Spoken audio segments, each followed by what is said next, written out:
Assalamualaikum warahmatullahi wabarakatuh. Perkenalkan, nama saya Nur Afifah Gusmayeni.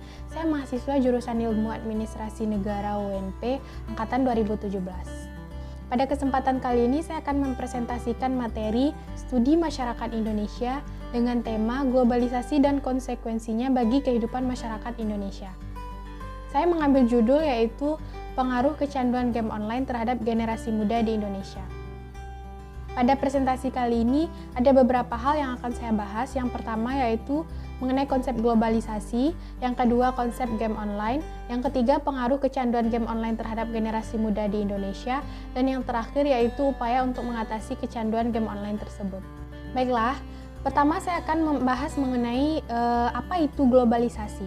Globalisasi adalah keterkaitan dan ketergantungan antar bangsa atau antar sesama manusia melalui perdagangan, budaya, atau bentuk-bentuk interaksi lainnya yang dapat mempengaruhi batas-batas wilayah negara itu menjadi semakin sempit.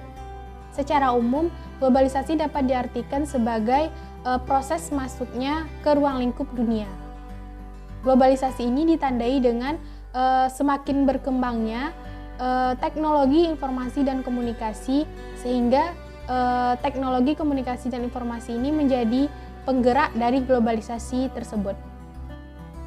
Dari kemajuan teknologi informasi dan komunikasi ini membawa pengaruh atau dampak terhadap kehidupan manusia, termasuk kehidupan masyarakat Indonesia. Pengaruh-pengaruh tersebut dapat berupa dampak negatif ataupun dampak positif.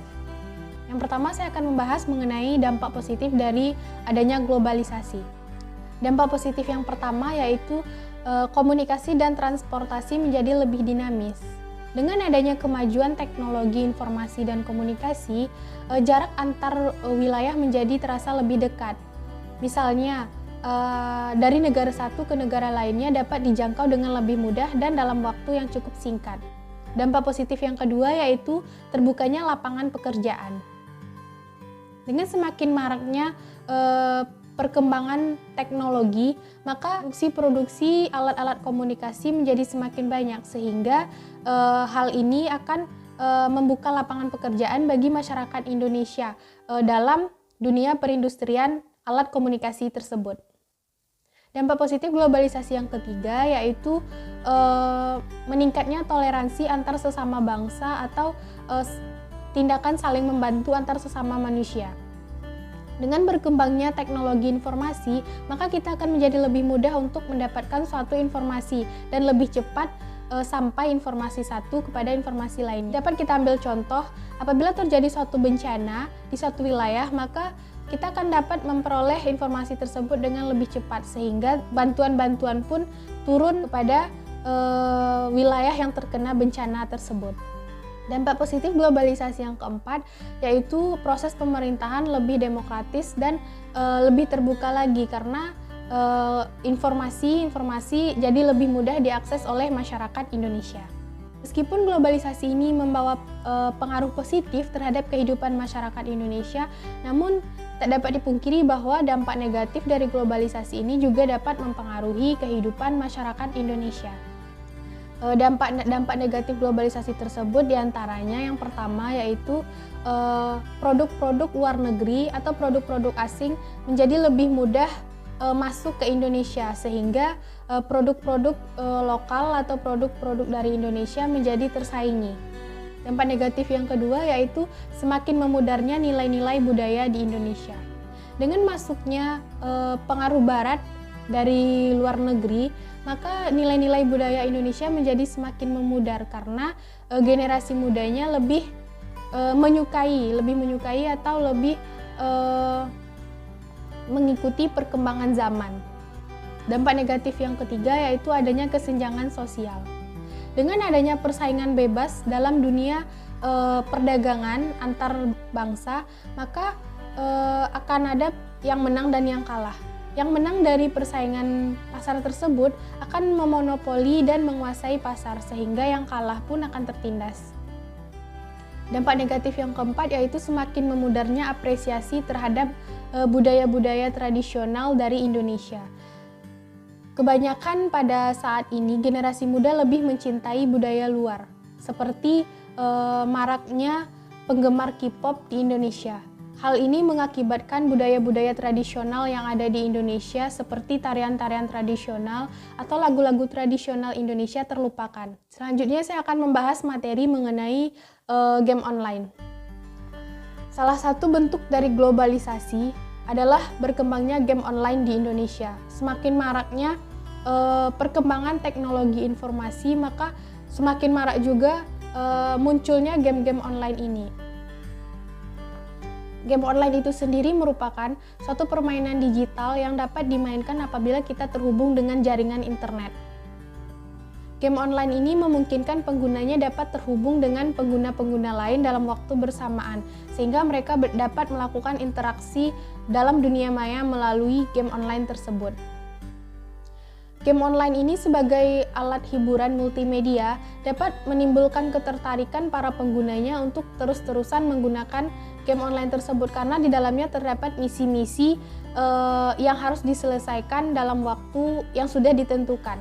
Mereka juga memiliki tahap-tahap atau level-level yang membuat para penggunanya terus-terusan untuk menyelesaikan misi-misi yang ada tersebut. Perkembangan game online di Indonesia saat ini tidak terlepas dari adanya perkembangan teknologi komputer dan jaringan yang sudah semakin marak di Indonesia saat ini. Produsen-produsen game online berlomba-lomba untuk menciptakan game-game online terbaru yang menimbulkan ketertarikan para pengguna, khususnya bagi pelajar dan mahasiswa untuk terus-terusan menggunakan game mereka. Pada dasarnya, kecanduan terhadap game online ini memiliki dampak buruk terhadap para penggunanya, khususnya bagi generasi muda, yaitu yang pada umumnya adalah para pelajar dan mahasiswa. Secara umum, kecanduan game online dapat mempengaruhi kehidupan individu penggunanya dalam berbagai aspek. Ada 5 aspek yang dapat dipengaruhi. Aspek yang pertama yaitu aspek kesehatan. Kecanduan terhadap game online ini dapat mengakibatkan kesehatan para penggunanya menurun karena mereka terus-terusan menggunakan gadgetnya untuk bermain. Radiasi dari gadgetnya juga dapat merusak mata. Kecanduan dari game online ini dapat membuat mereka lupa tidur dan lupa makan sehingga fisiknya menjadi lebih lemah daripada sebelumnya. Yang kedua yaitu aspek psikologis. Banyaknya adegan game online yang mengarah kepada tindakan kriminalitas seperti pembunuhan, pencurian, dan tindakan-tindakan kriminal lainnya dapat membawa pengaruh buruk terhadap mental para pengguna game online ini. Secara tidak langsung, mereka membawa tindakan-tindakan kriminal itu ke dalam dunia nyata, sehingga mereka mengira kehidupan di dunia nyata ini layaknya sama dengan apa yang ada di game online yang mereka mainkan. Ciri-ciri remaja yang mengalami gangguan mental terhadap kecanduan game online yaitu mereka lebih mudah marah, emosionalnya tinggi, dan lain-lain sebagainya. Yang ketiga yaitu aspek akademik atau pendidikan. Kebanyakan dari pengguna game online ini adalah para pelajar dan mahasiswa. Mereka menjadi lupa waktu untuk belajar karena mereka terus-terusan memainkan game online tersebut. Selain itu, mereka menjadi tidak fokus dalam memperhatikan pelajaran yang dijelaskan oleh guru saat di kelas. Hal ini akan mengakibatkan menurunnya akademik mereka sehingga nilai-nilai mereka menjadi tidak teratur. Selanjutnya yaitu aspek sosial. Beberapa dari pengguna game online ini merasa menemukan jati diri mereka saat bermain game online karena mereka mampu berinteraksi dengan pengguna game online lainnya melalui dunia maya. Namun sayangnya, karena mereka keseringan interaksi sosial di dunia maya, mereka melupakan dunia nyata. Interaksi sosial mereka di dunia nyata menjadi terbatas, sehingga mereka menjadi antisosial dengan orang-orang terdekat seperti keluarga, teman, tetangga, dan lain-lain sebagainya. Selanjutnya yaitu aspek keuangan. Pada umumnya, game online membutuhkan kuota internet agar dapat terhubung dan dapat masuk ke game online tersebut. Pada beberapa game online, mereka memerlukan top up yang berupa pulsa agar mereka dapat terus memainkan game online tersebut dan menyelesaikan misi yang ada.